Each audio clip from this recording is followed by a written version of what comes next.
Dios nos bendice, hermanos. Estamos nuevamente ya por empezar a leer el capítulo 6, gloria a Dios. Capítulo 6, titulado Sermones Expositivos, del libro que estamos leyendo juntos, Manual de Homilética de Samuel Vila, para la gloria del Señor. Así que vamos a continuar con la lectura y vamos a continuar aprendiendo juntos para la gloria y la honra de nuestro Señor y Salvador Jesucristo. Amén. Dice sermones expositivos. Se llama sermón expositivo al que toma como texto un largo pasaje bíblico. Los antiguos padres de la iglesia llamaban a tales sermones homilías. De ahí la palabra homilética, que se aplica al arte de preparar sermones religiosos. Homilética que se aplica al arte de preparar sermones religiosos. Los sermones expositivos pueden estar basados sobre un capítulo de la Biblia, una historia o una parábola, una serie de versículos que desarrollan un pensamiento especial. Tomar todo un capítulo de la Biblia para un sermón meramente por seguir la división de capítulos no es recomendable. Hay capítulos que sirven para tal objeto porque contienen un solo mensaje, pero hay otros que contienen materias tan diversas que al querer comentar todo el capítulo, además de exponerse el predicador a predicar un sermón demasiado largo, corre el riesgo de que por la diversidad de material borre con las últimas impresión de las primeras sobre la mente de los oyentes. Solamente una serie de estudios bíblicos en los cuales venga comentándose algún libro de la Biblia es admisible. Página 94. Predicar sobre capítulos y aún en tales casos es necesario no sujetarse a tal división, sino a los asuntos que se tratan en cada capítulo, predicando un sermón sobre aquel grupo de textos que desarrollan un asunto. Esto es bastante difícil, especialmente en las epístolas de San Pablo y de San Juan, y también en algunas porciones de las cartas de San Pablo. En tal caso debe procurarse agrupar aquellos textos que presentan un lazo de relación entre sí por alguna palabra o idea común, como tendremos ocasión de ver. No obstante, se encuentran bastantes capítulos en la Biblia que ofrecen material para un solo sermón. Sermones narrativos. La mayor parte de los sermones expositivos suelen basarse sobre historias bíblicas o parábolas. Lo primero que tiene que hacer el predicador para preparar un sermón de esta clase es leer el relato con suma atención, anotando los hechos que más le interesen o contengan alguna aplicación práctica. 1. Formule preguntas relacionadas con el hecho, como por ejemplo, ¿por qué pronunció Jesús esta parábola? Probablemente hallará la contestación en el contexto. ¿Qué enseñanza hay para los creyentes? Trate de aplicar en los detalles o en la totalidad del pasaje. ¿Qué enseñanza hay para los creyentes? Trate de aplicar el pasaje a su propio corazón y piense en las necesidades espirituales de su congregación a la luz del pasaje leído. 2. Anote las palabras principales de la narración y busque su significado espiritual. Por ejemplo, si se trata de una parábola del sembrador, las palabras claves serán sembrador, semilla, terreno, espinas, pedregales, aves, enemigo. Pregúntese y responda qué significado puede tener cada una de ellas en el terreno espiritual. Si se trata de una historia del Antiguo Testamento común, por ejemplo, la de Naamán, las palabras claves serían lepra, profeta, criados, rey, Jordán, limpio, etc. Y aplicado al sistema de preguntas tendremos: ¿qué es la lepra? ¿Qué representa la lepra? ¿Quiénes era el profeta? ¿A quiénes puede representar? Y así a cada uno de los personajes. Además puede preguntarse: ¿qué aprendemos de la conducta del profeta y y de la del rey y de los criados y de la sirvienta? Con las respuestas a todas estas preguntas tendremos bastante material acumulado para un sermón, pero estará desordenado. Antes de entrar en las aplicaciones del sermón, se procura referir la historia en un lenguaje vivo y dramático, sobre todo si hay en la congregación personas que nunca han oído. Al explicar la historia, puntualice los detalles sobre los cuales se quiere basar explicaciones espirituales. Por ejemplo, lo incurable de la lepra, pues después tendrá que decir que el pecado es una enfermedad incurable. El error de Naamán acudiendo a una alta recomendación, pues ello le servirá para combatir la mediación de los santos. La sencillez del método de curación recomendado, pues luego tendrá que hablar de lo sencilla que es la salvación por la fe, etc. Pero resista la tentación de explicar la aplicación mientras cuenta la historia. Después podrá formular la aplicación en la siguiente forma o parecida. Pasamos a la página número 96. Ejemplo 1. Tema: el error de Naamán. Bendito Dios, se lo voy a mostrar acá en la página 96.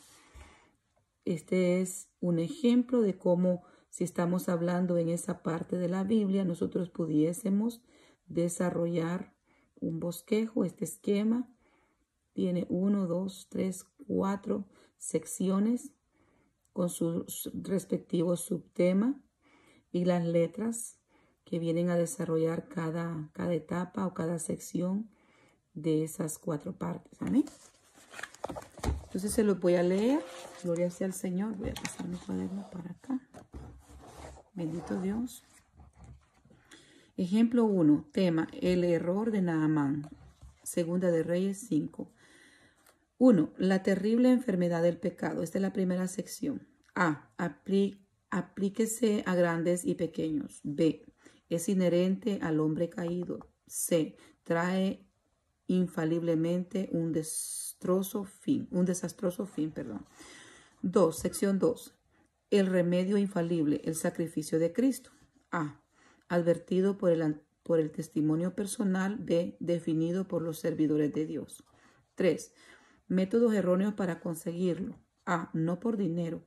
Véase Mateo 10:8, Hechos 8:20 y Primera de Pedro 1:18. B. No por influencia. Juan 4, Primera de Timoteo 2:5. C. Considerar otras cosas tan buenas o mejores que lo que Dios ha revelado. Considerar otras cosas tan buenas o mejores que lo que Dios ha revelado. Habana, parpar, religiones humanas, moralidad. Amén. Todo lo que viene del hombre, ¿verdad? No es superior a lo que Dios ha revelado. 4. El método indispensable. A. Escuchar el mensaje con humildad. B. Creerlo de corazón. C. Obedecer sin excusas y de un modo completo. Se puede hacer también sermones expositivos yendo directamente a las aplicaciones del hecho sin referir la historia. Dicho método es recomendable cuando el tiempo es muy limitado y se está hablando exclusivamente a creyentes que conocen la historia sobradamente, pero el primer método es más recomendable si el predicador no es un buen narrador, sabe poner colorido a la historia, refiriendo detalles que no están en la narración bíblica, pero que pudieran ocurrir con toda probabilidad. El autor tuvo el privilegio de oír al Dr. Billy Graham predicar en Winona Lake ante unas 20,000 personas, la mayoría de las cuales eran cristianas, sobre la conocidísima historia de Daniel en el foso de los leones. El gran orador pintó con tan vivos colores el desespero del rey, accionando con las 2 manos, cogiéndose con ellas la cabeza, en contraste con la tranquilidad de Daniel, que suponía escogiendo al león más gordo y haciendo acostar para reclinar su cabeza sobre el mismo como almohada, que todos los deleitamos escuchando una historia conocidísima como si fuera nueva. Lo más admirable del caso es que supo componer el sermón de tal forma que, sin forzar las aplicaciones de la historia, contenía un claro mensaje evangelístico, y cuando hizo un llamamiento final, unas 300 personas acudieron a la plataforma, muchas de ellas llorando para testificar su aceptación de Cristo como Salvador personal. Sin embargo, el predicador debe tener mucho cuidado, sobre todo si es joven y novel, en el arte de predicar, de no forzar su imaginación de tal modo que pinte la historia con colores extraños, añadiendo detalles inverosímiles. Hay que evitar describir a Noé como hizo cierto predicador a la puerta del arca leyendo la Biblia. He aquí otro bosquejo sintético de un sermón narrativo sobre una historia bien conocida del Nuevo Testamento. Bendito Dios. Aquí vamos a ver el segundo ejemplo. Y acá nos muestra y cómo lo han esquematizado, lo han ordenado. El ejemplo 2 tiene por tema principal el hallazgo del rico publicano de Jericó, Lucas 19:9. Parte 1, impedimentos. 1. Una dificultad popular, publicano. 2. Dificultad moral, pecador. 3. Una dificultad financiera, rico, o sea, era rico. 2. Ventajas. Tenía un gran deseo de ver a Jesús. 2. Hizo un gran esfuerzo para verle. 3. Tenía voluntad de obedecer a Jesús. Tercera parte, resultados. 1. Una gran confesión. 2. Una gran restitución. 3. Una gran verdad proclamada. Verso 20. Este esqueleto requerirá una introducción adecuada según se explica en el capítulo 8 de este libro, y que se redondee cada punto explicando lo que era un publicano, así como, usando un poco de imaginación, conviene referirse a los pecados de Zaqueo. Hágase notar la paradoja de que en los asuntos humanos la mayor dificultad es la pobreza, pero en los espirituales suele ser la riqueza. La parte de aplicación evangélica a los oyentes puede basarse muy bien en los últimos subtítulos en el texto que se apoya. De esta manera el sermón terminará del modo propio y lógico de los sermones evangelísticos, con una invitación a los pecadores y una llamada al corazón. Ejemplo 3. El tema del ejemplo 3 es liberación del lago cenagoso. Salmo 40:1-6. Bendito Dios. Número 1. Sección 1 le han puesto de subtema desarrollar el lago cenagoso es el mundo. A. El pecador ha atascado nuestros pies desde nuestra misma infancia. El pecado ha atascado nuestros pies desde nuestra misma infancia. Nos hundimos en acciones y palabras malas y la muerte física y espiritual nos amenaza. ¿Qué podemos hacer? B. Tratar de salvarnos a nosotros mismos, tarea inútil. C. Clamar al que puede salvarnos, oyó mi clamor. Parte número 2. Cristo es el Salvador poderoso que levanta al caído. La encarnación del verbo es Dios inclinándose, bajándose para acercarse al pecador. Sección 3. Su salvación es firme y segura. Puso mis pies sobre peña. Verso 2. 4. El Salvador se complace en guiar a los salvados por el camino en que él anduvo. Enderezó mis pasos. 5. Pone en sus labios una canción nueva. La vieja era ay, ay, socorro. La nueva es alabanza a nuestro Dios. Apocalipsis 5:9. Y tiene una última sección que es la 6 y le han puesto de subtema resultados del proceso de salvación. Pudiésemos cerrar tocando los siguientes puntos. A. Verán esto muchos. B. Temerán. Y C. Esperarán en Jehová.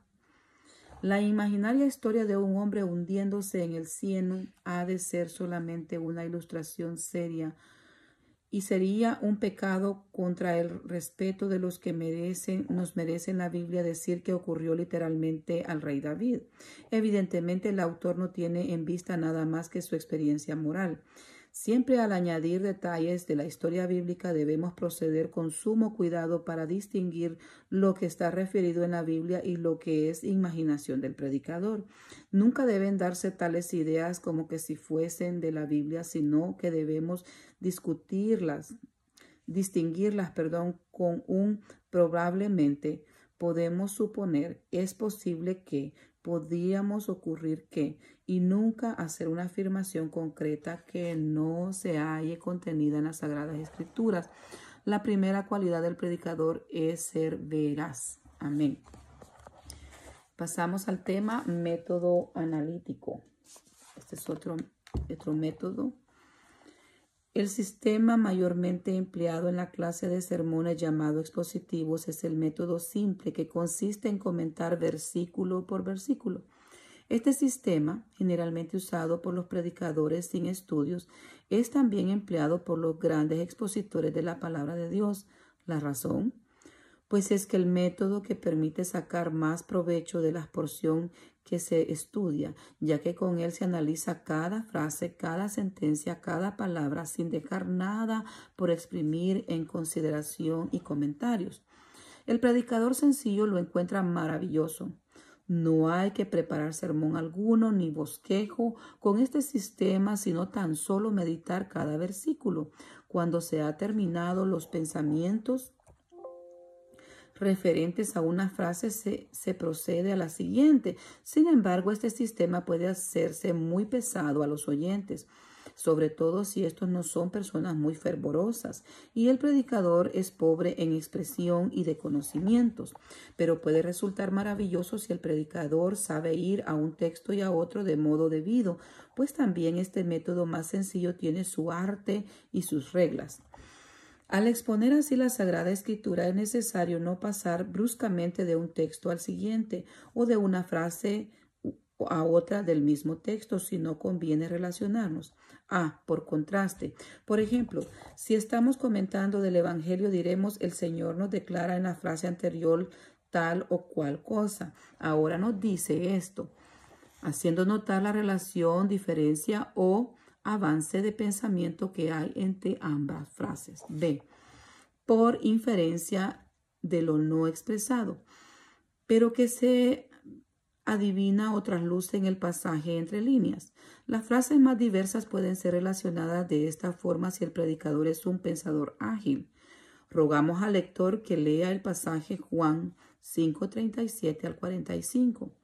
A primera vista le parecerá que el discurso de Cristo cambia completamente de sentido en cada texto de la porción leída. Puede, naturalmente, comentarlo así, separadamente, haciendo como un pequeño sermón para cada texto. Sin embargo, por buenos que sean, tales sermoncitos resultan desorientador para la mente de los oyentes oír junto uno tras otro sin conexión alguna entre sí. Pero puede darse cohesión a estos pensamientos al parecer tan diversos, preparando un sermón expositivo bajo un tema de la siguiente forma. Ejemplo 3. Tema: las creencias de Cristo. Juan 5:36 al 45, verso 36. El Señor está hablando del testimonio de Juan, a quien los judíos enviaron a preguntar si era el Mesías. Véase capítulo 1, 19. Pero en lugar de testificar de sí mismo, habló en favor de Cristo, capítulo 1, verso 29. Los judíos orgullosos no lo creyeron, sino tan solo algunos pocos discípulos. Por esto Jesucristo les señala en cuanto a sí mismo un testimonio superior, el de Dios. Versículo 37. Ahora bien, la pregunta que ellos y cualquiera se haría es: ¿pero qué garantía tenemos de que Dios ha señalado a un humilde artesano de Nazaret como el Mesías?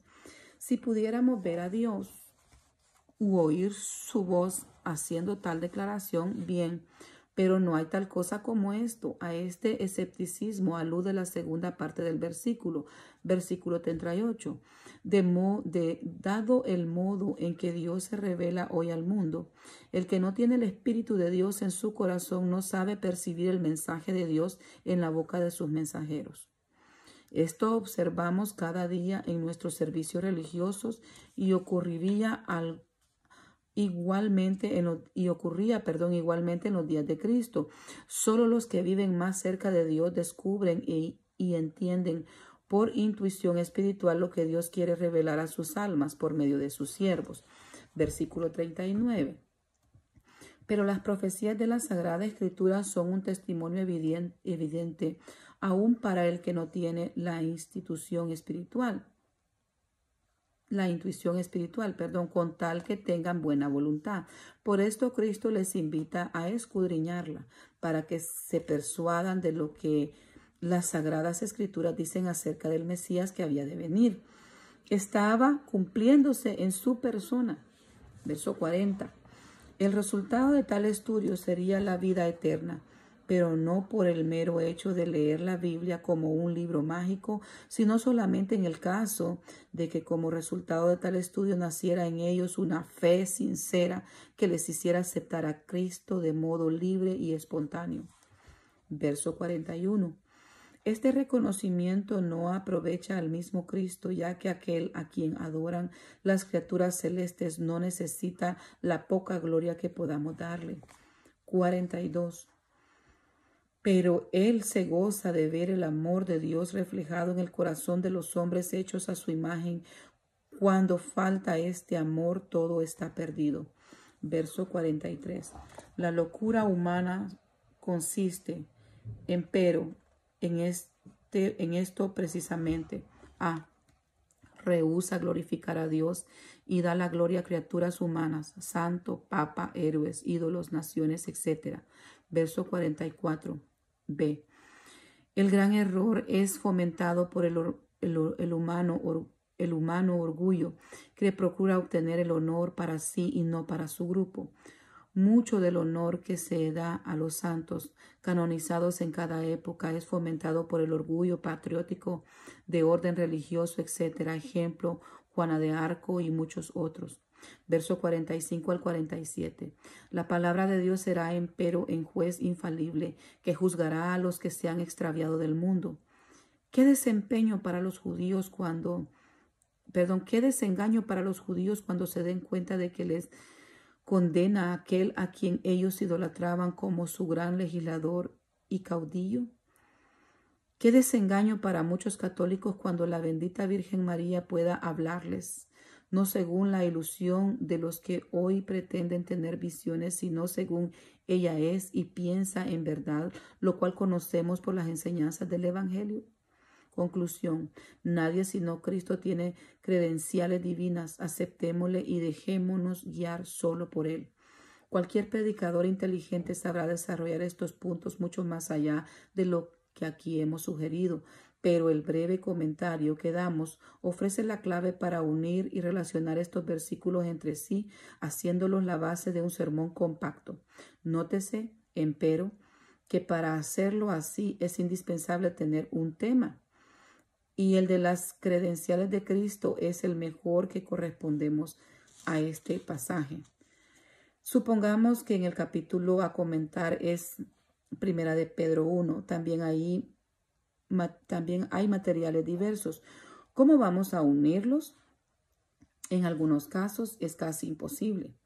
Hay una brecha insalvable entre versículo y versículo, entonces convendrá agrupar el texto o el grupo del texto que sigue bajo otro título y así sucesivamente, formando tantos sermones como pasos infranqueables encontramos entre versículo y versículo. El análisis de Primera de Pedro 1 nos da 4 temas. 1. La esperanza de los peregrinos. Véase los versículos del 1 al 9.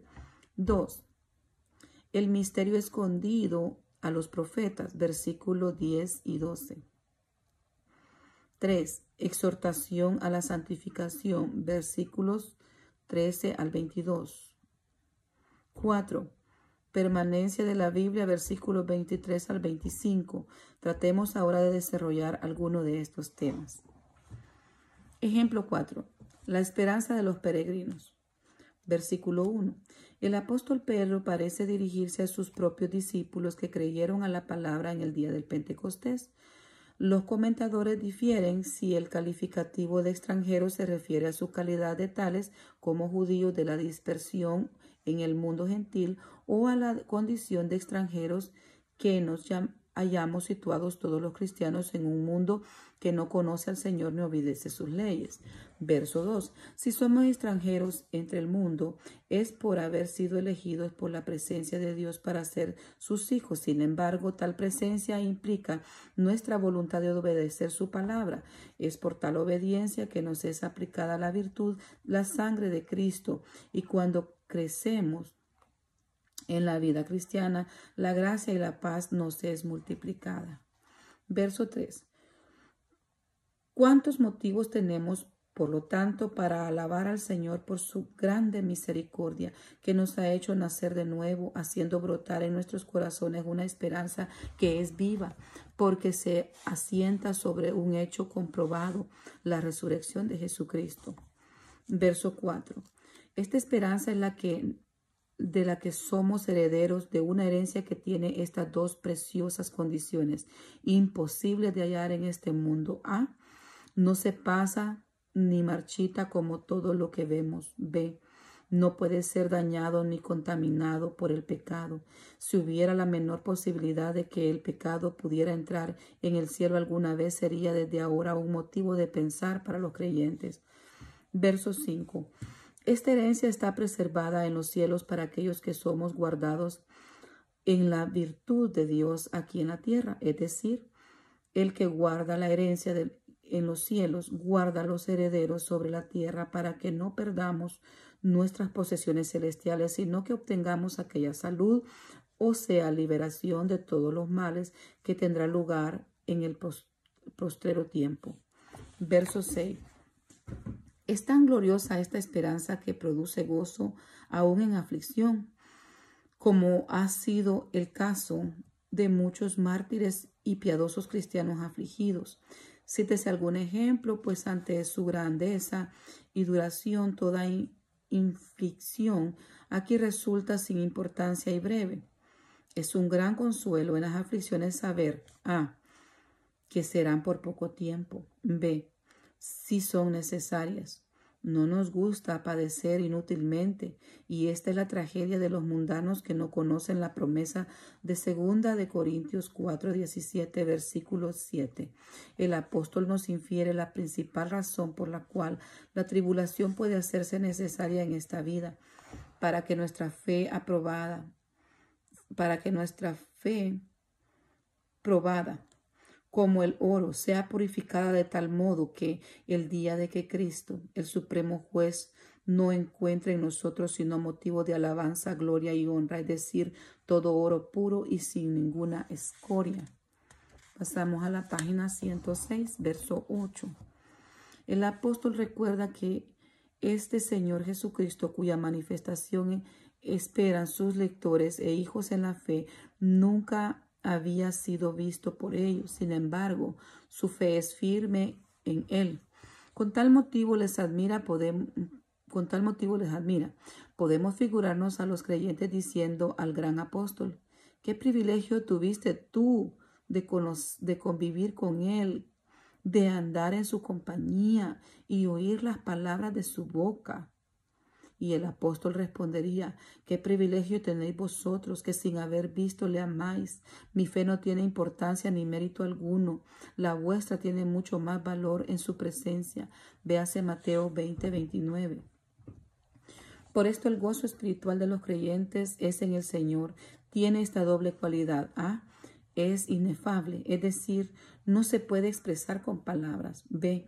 Glorificado, propio de la gloria, de la misma clase que en el que disfrutamos en la gloria, con la sola diferencia que aquí lo experimentamos a gotas, en momentos de especial emoción religiosa, y ahí lo tendremos a torrentes.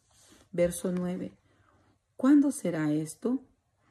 ¿Cuándo llegaremos al objetivo o meta de nuestra carrera? Vale pues la pena pasar tribulaciones durante el peregrinaje, o prueba a que nos hallamos al presente sometidos. Pasamos, hermanos, al ejemplo número 5 y le han colocado a este bosquejo el misterio escondido a los profetas como tema. Primera de Pedro 1, 10, 12, verso 10. La palabra salud o salvación en el versículo anterior sugiere al apóstol una serie de consideraciones sobre el tema de la salvación profetizada en el Antiguo Testamento. Tenemos aquí una revelación de lo interesante que era para los mismos profetas el anuncio de su sufrimiento, de los sufrimientos del Mesías, como en Isaías 53. Verso 11.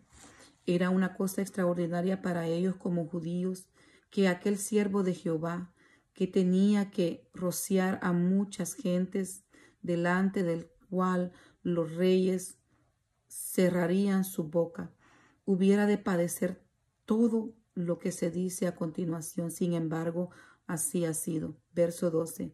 El Evangelio es una indispensable peculiar de nuestro tiempo. El Evangelio es una dispensación peculiar de nuestro tiempo.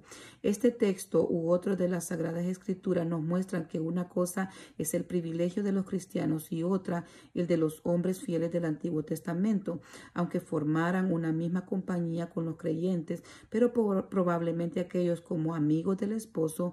Véase también Hebreos 11:40, la presente época de la gracia, aunque más difícil quizás que ninguna para el ejercicio de la fe, es la más bienaventurada para los fieles de Dios. Todo en el Antiguo Testamento es una preparación de los propósitos de salvación revelados en el Nuevo Testamento.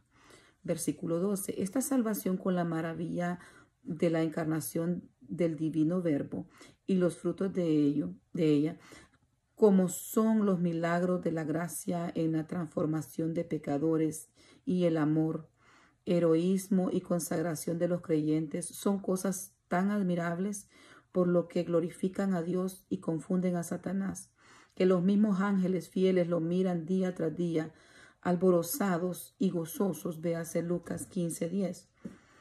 ¿No nos sentimos privilegiados de ser protagonistas de Dios en este sublime espectáculo? ¿No procuraremos esmerarnos para actuar con la máxima perfección? Pasamos ahora, hermanos, al método sintético. Cuando el comentario abarca un capítulo fecundo de las epístolas y de los salmos, por ejemplo, será conveniente para agrupar bajo un tema omitir los textos que no se dividen al plan propuesto, haciendo una selección solamente de los que entran en el plan lógico del sermón. Este método es aún más sugestivo que el explicar un versículo tras otro, y el público lo aprecia más porque le permite recordar el mensaje muchísimo mejor. Supongamos que se trata de exponer el capítulo 4 de Filipenses. El predicador puede agrupar los pensamientos principales de dicho riquísimo capítulo bajo el tema general del siguiente modo. Ejemplo 6. Le han colocado como tema 7 privilegios del creyente. Número 1, gozo constante, verso 4. Número 2, liberación absoluta de cuidados, verso 6. 3, paz abundante, verso 7. 4, amigos siempre presente, verso 9. 5, contentamiento que nunca fracasa, verso 11. 6, poder todo suficiente, verso 15. 7, una inagotable provisión para cada necesidad, verso 19. Del mismo modo puede tratarse el conocido Salmo 23 bajo el tema, ejemplo 7, privilegios de aquel cuyo pastor es Jehová. Es decir, que aquí vemos, hermanos, que van agrupando de un solo como los puntos a desarrollar, ya no en secciones, sino que formas puntuales de desarrollar esos subtemas. Ejemplo 7, privilegios de aquel cuyo pastor es Jehová. 1, toda necesidad suplida, verso 1, 3. 2. Todo temor expulsado, verso 4. Todo deseo satisfecho, versos 5 y 6. El mismo pasaje que comentamos antes por el sistema analítico, versículo tras versículo, puede ser tratado por el sistema sintético desde el punto de vista de los privilegios, usando solamente aquellos textos que corresponden al tema en la siguiente forma. Ejemplo 8. Le han puesto de tema lo que ganamos por la fe en Cristo. Primera de Pedro 1, del 3 al 8. Número 1, nuevo nacimiento, verso 3. Número 2, una esperanza viva garantizada por un hecho innegable, verso 3. Número 3, una herencia gloriosa, verso 4, cuyas características son A, incorruptible, B, incontaminable, C, reservada en los cielos. 4.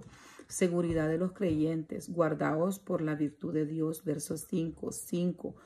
Gozo inefable y glorificado, verso 8. 6. Recompensa y honores en la aparición de Cristo, verso 7. El pasaje de Hechos 4, que refiere la actitud de los apóstoles cuando salieron de la cárcel, puede ser usado provechosamente para una reunión de oración bajo el tema, ejemplo 9, el poder de la oración.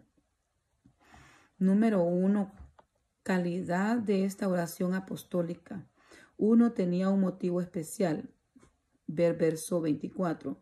2. Fue hecha con fe en el poder y providencia de Dios. 3. Fue unánime. Verso 24 y 28. Pasamos, hermanos, a la página 110. Gloria a Dios. 4. Dice, se apoya en palabras de la Sagrada Escritura. Versos 25 y 26. 2. Resultado de dicha oración. 1. Los discípulos llenos del Espíritu Santo. Ver versículo 31. 2. Dios levantó un defensor entre sus mismos enemigos. Capítulo 5, 34. 3. Recibieron valor para testificar según pidieron. Capítulo 4, 33.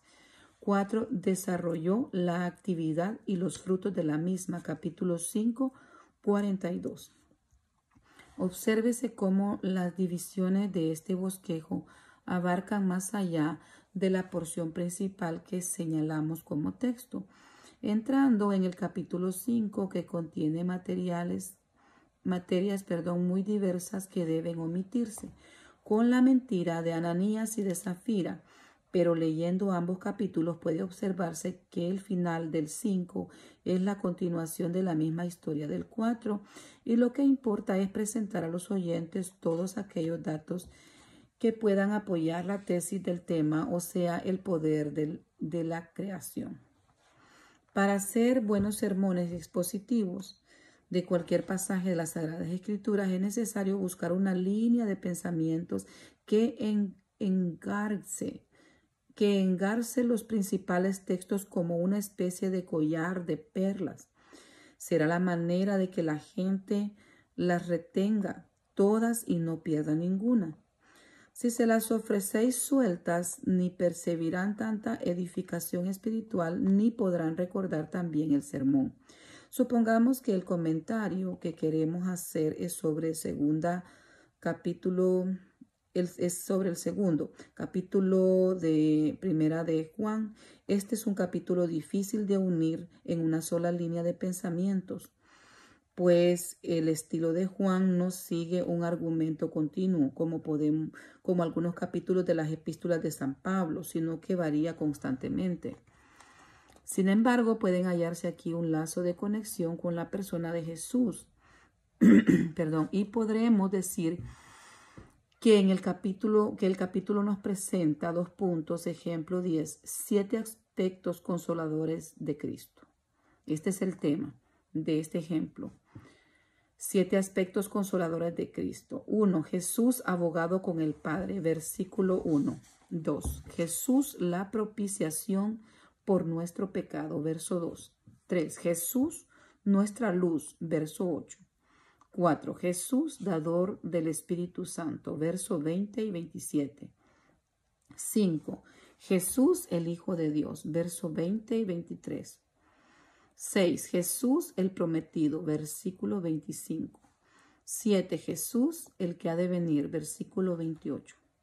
Cada uno de estos puntos puede desarrollarse con preciosas enseñanzas acerca de la promesa de la persona de Cristo. Claro está que este método no nos permite comentar otras enseñanzas muy importantes que el mismo capítulo nos ofrece acerca de los jóvenes y de la necesidad de vivir separados del mundo. Para esto, debiéramos tratar los versículos 12 al 17, bajo otros temas como la victoria contra el pecado o vanidad de las cosas presentes. Pero no puede mezclarse estos temas con el estudio de la persona de Cristo, que nos ofrece otros textos escogidos, y el mensaje queda así más compacto y es más fácil de recordar. Si el capítulo objeto de nuestro estudio fuera el tercero de la misma epístola de Juan, el mejor lazo de unión para relacionar muchos textos sería la persona del creyente. Así podríamos decir que el capítulo nos presenta 2 puntos. Bendito Dios. Ejemplo 11, página 112 del libro. 7 grandes hechos respecto a los creyentes. 1. Los creyentes son hijos de Dios. Versículos 1 y 2. 2. Los creyentes serán como Cristo cuando Él venga. Versículo 2. 3. Los creyentes no practican el pecado voluntariamente. Versículos 5, 6, 9 y 10. 4. Los creyentes han pasado de muerte a vida. Versículo 14. 5. Los creyentes tienen confianza ante Dios. Versículo 19 al 21. 6. Los creyentes tienen el privilegio de recibir respuestas a la oración. Versículo 22. 7. Los creyentes tienen el don del Espíritu Santo. Versículo 24. El orden en que presentamos estos puntos es tal como se hallan en el capítulo. Algunos predicadores prefieren presentarlos así, tratándose de sermones expositivos de largo texto, para facilitar a los oyentes la comprensión del sermón con una mera lectura del texto bíblico, sin tomar notas, pero otros prefieren presentarlos en un orden lógico. Arreglado en esta segunda forma, el bosquejo debería ser así. 1. Los creyentes son hijos de Dios, versículos 1 y 2. Los creyentes han pasado de muerte a vida. Versículo 14. Los creyentes tienen el don del Espíritu Santo. Versículo 24. Los creyentes no practican el pecado voluntariamente. Versículos 5, 6, 9 y 10. 5. Los creyentes tienen confianza en Dios. Versículo 19, 21. Los creyentes tienen el privilegio de recibir respuesta a la oración. Versículo 22. Los creyentes serán como Cristo cuando Él vuelva. Verso 2. Este segundo método facilita la comprensión y buen recuerdo del sermón porque lleva a los oyentes por la mano con el mismo orden en el que tienen lugar los privilegios del cristiano en la vida real. Amén. Aquí se termina este capítulo. Gloria a Dios. En la página nos quedamos en la página 113. Si el Señor nos permite, vamos entonces posteriormente a estar leyendo el capítulo 7, gloria a Dios, que se titula Ordenación del Sermón. Que Dios nos bendiga y nos guarde rica y abundantemente.